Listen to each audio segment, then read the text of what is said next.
Seen but not heard, the struggle of the Invisible Man. The narrator of Ralph Ellison's Invisible Man is a man without a name. He is invisible, not literally, but to the eyes of society. He is a black man in a white man's world, unseen, unheard. His identity stripped away by prejudice and indifference. He yearns for recognition, for his humanity to be acknowledged, but his existence is a constant battle against societal forces determined to keep him unseen. From the very beginning, we see the protagonist grapple with his invisibility. He is forced to confront the reality of his situation, to understand that his voice is silenced before he even speaks.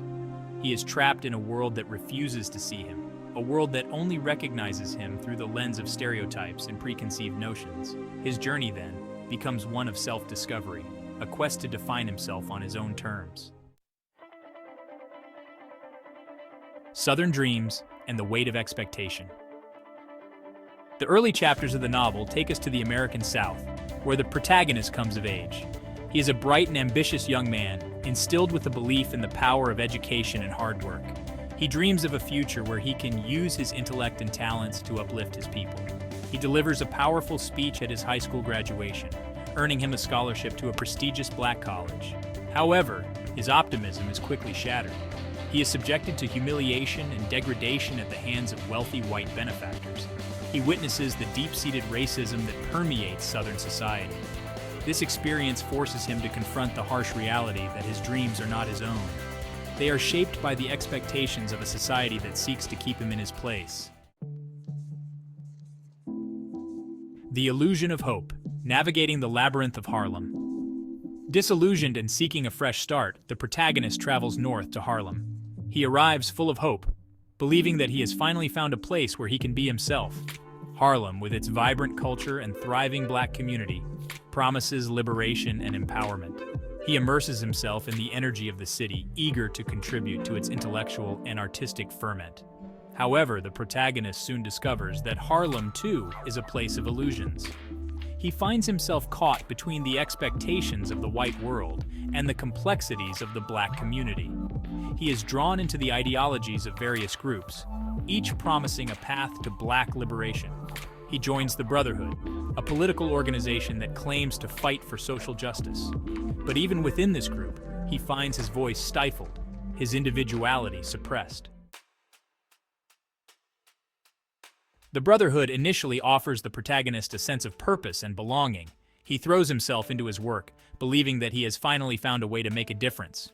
He becomes a charismatic speaker, rallying crowds to the cause. However, as he becomes more deeply involved, he begins to question the Brotherhood's true motives.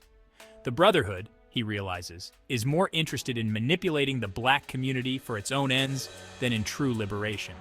He is just a pawn in their game, his individuality irrelevant. Disillusioned and betrayed, the protagonist breaks away from the Brotherhood. His experiences with the group leave him feeling more lost and alone than ever. The climax of the novel comes in the form of a riot that erupts in Harlem. The riot is a culmination of the frustrations and anger that have been building throughout the story. It is a violent and chaotic outpouring of rage against the injustices faced by the black community. Caught in the midst of the chaos, the protagonist is forced to confront the depths of his own anger and despair. The riot becomes a turning point for the protagonist. It is through the violence and destruction that he finally begins to see clearly. He realizes that the answers he seeks cannot be found in external groups or ideologies. He must look within himself to find his own truth. The novel concludes with the protagonist retreating underground, literally and metaphorically. He seeks refuge in a secluded basement room, illuminated by stolen electricity.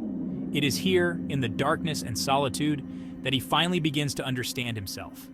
He confronts his invisibility, not as a curse, but as a source of power. He realizes that his invisibility gives him a unique perspective on the world. He is able to see the hypocrisy and contradictions of society in a way that those who are visible cannot. He embraces his individuality, his uniqueness, and in doing so, he begins to forge his own identity.